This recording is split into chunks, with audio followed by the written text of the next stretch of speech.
This is probably one of the saddest tales I've ever had to tell on this entire channel. Now, by reading the title alone, you probably think this is someone that won a lot of money. They got greedy with it. They got reckless. They wasted all of it. Maybe they bought some kind of like super yacht or something and they were left with nothing. But this is one of the very few scenarios where someone won money, did absolutely nothing wrong whatsoever, and lost everything. Now, I'm sure you're all aware how completely impossible it is to win the lottery.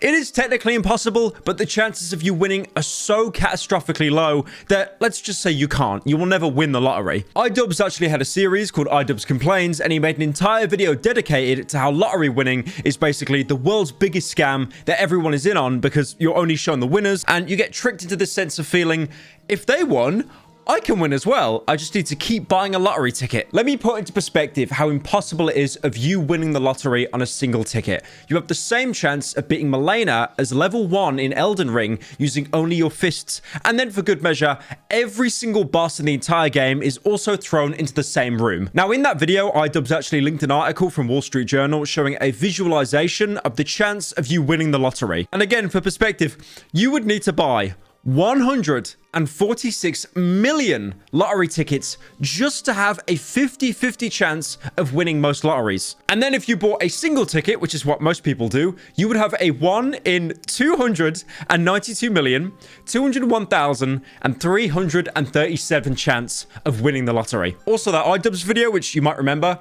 that's 4 years old now. Do you feel old yet? Honestly, I'm convinced within the next 5 years, there will be no commentary videos, there will be no long-form analysis video essays that go on for hours at a time. It will simply be everyone uploading 10 to 15 second vertical short videos talking about the top 10 things you missed in Call of Duty's Warzone, and the number one tip is just you can cook the grenade. But my point is, winning the lottery in general is very, very difficult to do. But what if we moved a step down? What if we moved into something a little bit less difficult than the lottery, but it's still gambling? For example, slot machines, where our story today takes place. Now, slot machines are absolutely everywhere. Before they were banned on Twitch, you might know them from train wrecks, playing slots all day, losing the majority of spins, but for the amount of 12-year-olds doing referrals because of his code, they'd pretty much make the money back instantly. Now, there's a huge gambling group called the Genting Group. They've been around for a very, very long time, since the 60s, and they have two sectors. They've got the Genting Casinos and the Genting Resorts World. Now, these Genting casinos, they are dotted everywhere, especially in the UK.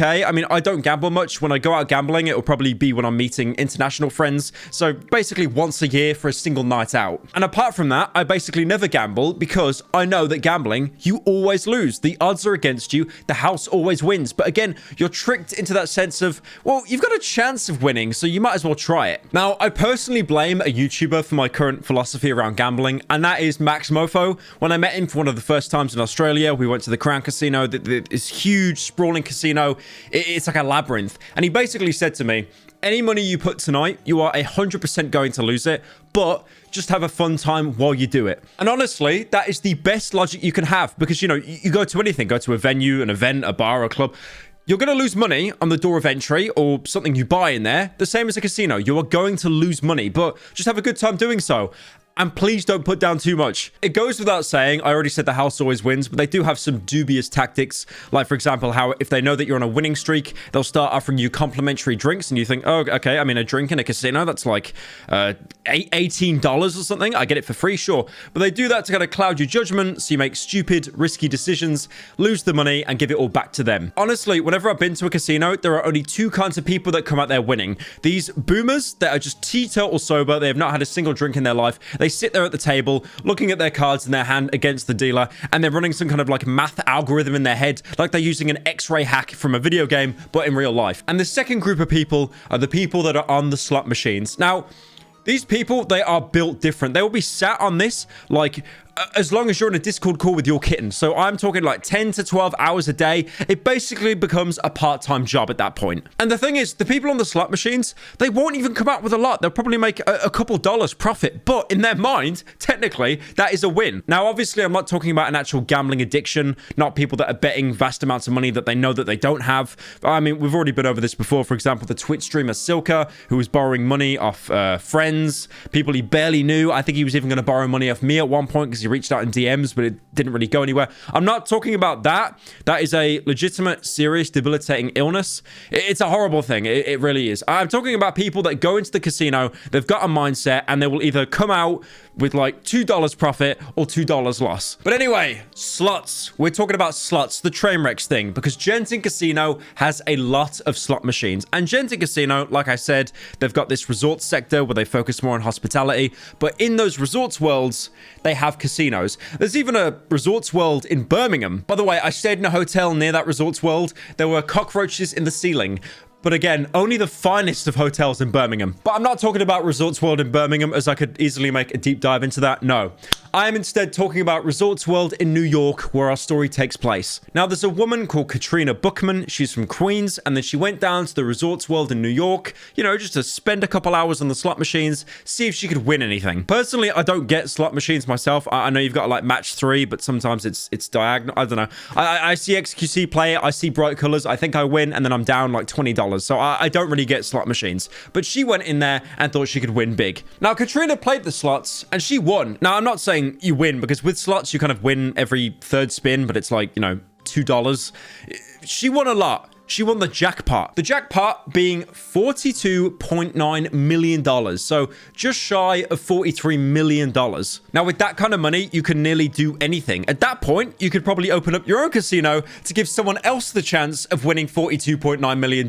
I'm just so happy that this woman, Katrina, got paid the same amount of money that I make every time I'm sponsored by Raid Shadow Legends. But this is when the tale took a dark turn, because Katrina, she went to the office, you know, to collect her winnings. She won like, you know, $42 million. And when she went to claim the money, they said the machine malfunctioned. And instead, she only won 2.25, not 42. By the way, that's not 2.25 million. That is $2.25. And the thing is, this sounds like one of those stories people tell on Reddit where it's like, oh my God, this is so true. It happened to me. She took a selfie of herself with the winnings on the machine. She won that jackpot. Apparently as well, in an interview, a Resorts World representative was able to like analyze the situation and determine that there was an obvious malfunction. This is the equivalent of coming last in the egg and spoon race and still giving yourself a first place medal. They also said the machine malfunctions are incredibly rare, like it's, you know, finding diamonds in Minecraft or something. And they would like to extend their apology to Miss Bookman and any inconvenience caused. So they did what pretty much any company do throughout the standard YouTuber apology. I'm sorry you feel that way. But this is the kicker. This is the worst thing. Obviously, someone at the time felt very bad for Mrs. Bookman. So you know what they did? They didn't pay her the money, not even a fraction of it. But they did offer a complimentary steak dinner on the house. I just like whoever was working there at the day had the gall to think, okay, this woman just thought she won $42 million. What Mr. Breast makes it about 15 minutes. Okay, she's not getting that. You know what we do to get this money out of her head so she can move on? Hey, Larry, get one of those T-bone steaks out the freezer. She'll love that. So Katrina Bookman was so insulted by the steak, she took them to court. Now, unfortunately, I do have to say, this is where the story gets a little bit hazy. I've used my 3 wishes from the Will Smith genie lamp. I've asked my Discord moles, but we cannot find any update on this situation, apart from the fact that it was settled outside of court. Now, it was settled outside of court. That isn't technically a good thing. I think what happened is Miss Bookman, she kind of came to the realization that, oh my God, I'm going up against a multi-million-dollar company and shaking up the entire gambling industry. They are going to ruin my life. So, honestly, I can't see her getting any amount of money. Instead of 1 complimentary steak dinner, they probably gave her 2. It is a horrible situation, though. It is a horrible situation, though, man. Like, 42.9 million. I don't think I would ever be happy in my life again, knowing that I had that amount of money within reach, and then the company just goes, no, I don't think I will. Thank God I do not gamble. Please, guys. Do not gamble. Unless you're one of these like oil barons that, you know, you got like daddy's money, you just lose it all and nothing happens. Never do it. The house always wins.